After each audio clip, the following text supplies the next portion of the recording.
안녕하세요. 서초동 법무사 김철중입니다. 오늘은 매각 허가결정 취소 신청, 매각 불허가 신청 이런 거에 대해서 가르쳐 드리겠습니다.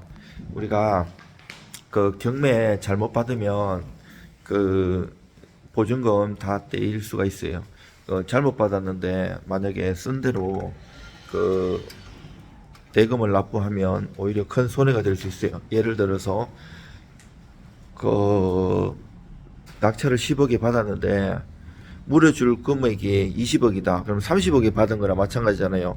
근데 10억을 최저 매각 가격이 만약에 한 1억 정도 됐다. 그러면 10억이라면 보증금을 1억 냈을 텐데 보증금 1억 날리는 게 낫지 20억을 날리는 것보다 낫지 않습니까? 그래서 경매 같은 거 정말 조심해서 잘 들어가야 되고요. 대충 하다가는 크게 실패할 수 있어요.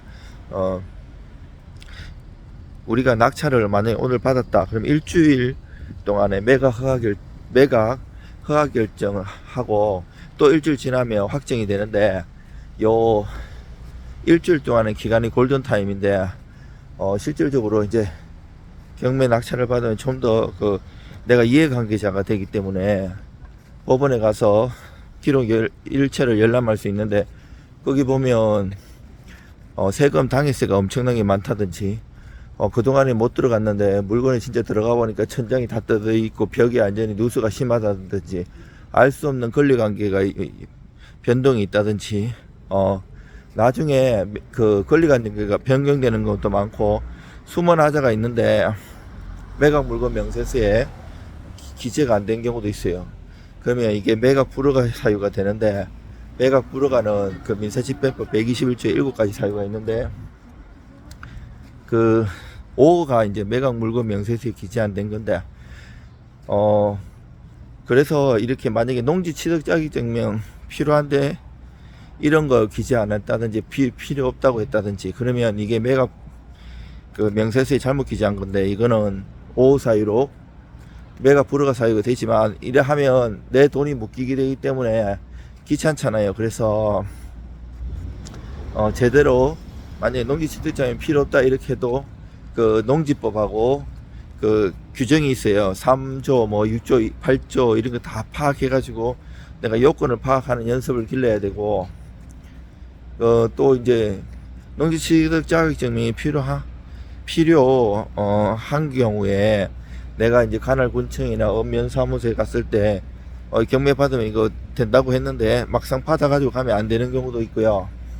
또 대항력님 차이님 원래 대항력이 없었는데 이걸 대입변제 함으로 인해 가지고 대항력 앞에 선순위로 되는 경우도 있고 여러 가지 사유가 많아요. 그래서 대충 하시면 안 되고요.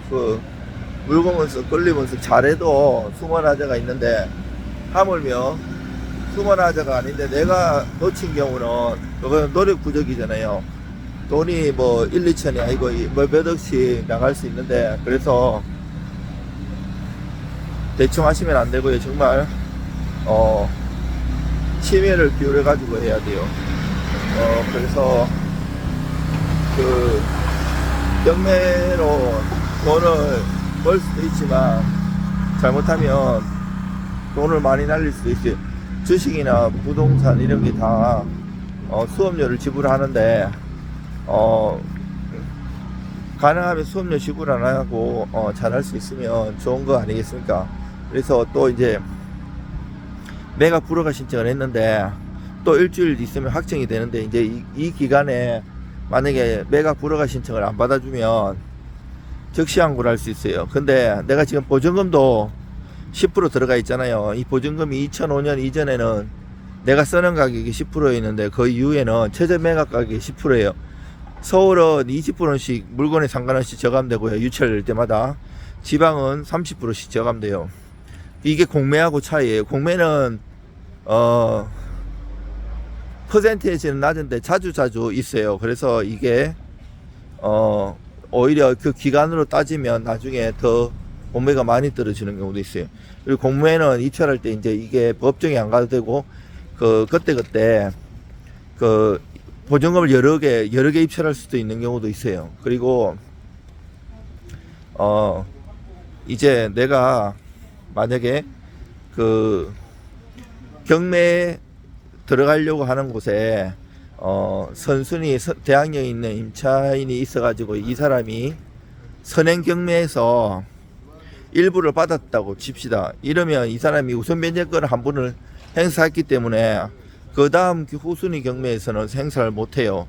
그런데 이 경우는 더 위험한 거예요. 대항력이 생기기 때문에 인수를 해야 돼요. 배당받아 가는 게 아니고. 그 이후에 말소 기준 권리가 만약에 건재당권이 있어가지고 얘가 배당받아 가야 되잖아요. 배당 못 받아가면 무효행위에 취하되거든요. 그러면 계속 경매 기다려야 되는 거예요. 그 제천지원 같은 경우도 그 지금 아파트 나온 게 있는데 이게 지금 몇 분 떨어지니까 싼 줄 아는데 쌍 1억 얼마 하는데 그게 이제 5천만 원에 들어갔더라고요. 근데 선순위 임차인 1억을 물리셔야 되기 때문에 그 저거 했더라고요. 그 미납하고 다시 경매가 나왔는데 이게 계산해 보니까 한 23차 내년 12월쯤에 되겠더라고요. 그때 들어가야 돼요.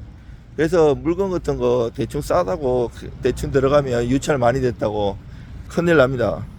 그리고 이제 적시 항고 때는 그 항고 보존 공탁을 현금 공탁으로 내가 쓴 가격에 10%를 내야 돼요. 그럼 엄청나잖아요. 이게 기각되면 다 날려버려요. 몰치되거든요. 그래서 조심해야 되고, 만약에 30일에 대금 납부 기간 줄 때 그때 할 수 있는 게 매각 허가 결정 취소 신청이에요. 매각 허가 결정 취소 신청은 별도의 사건 번호 기재되는데 전자 신청으로 하면 큰일 납니다. 아직 전자 신청에 매각 허가 결정 취소 신청이 있는데 문제는 그 매각 허가 결정 취소 신청이 그 6호 사유로밖에 안 되고, 물건 변동이나 권리관계 변동 그 전자신청을 하면 별도의 사건이 아니고 원 사건 번호로 붙기 때문에 계장님이 못 보실 수가 있어요. 그러면 송달료 인지 같은 걸 안 냈기 때문에 그냥 그대로 기각되고 보지도 않아요. 문건으로 접수되면 실무에서 조심하셔야 되고요. 종이로 그 경매계에다 해당 법원 경매에다가 내야 돼요. 그리고 본인들이 대충 매각 불허가 신청해보고 안 되니까 매각 결정 취소 신청 의뢰하는데 더 어려울 수가 있어요. 전문가에게 처음부터 제대로 의뢰를 해가지고 그 준비를 하셔야지 나중에 사고를 미연에 방지할 수 있고 그 경매 잘못 받는 것을 구제할 수 있는 길이 있는 겁니다. 그리고 이제 또 이거 별도로 내 집이 이제 내가 채무자인데 경매에 넘어갔어요. 자, 이런 경우 이제 잘 이렇게 동의를 받거나 합의를 해가지고 집을 찾는 방법도 있어요. 물론 돈이 들겠죠. 경매 권리 분석이나 입찰 대리 이런 것도 많이 하지만 저도 이제 경매를 26년을 했는데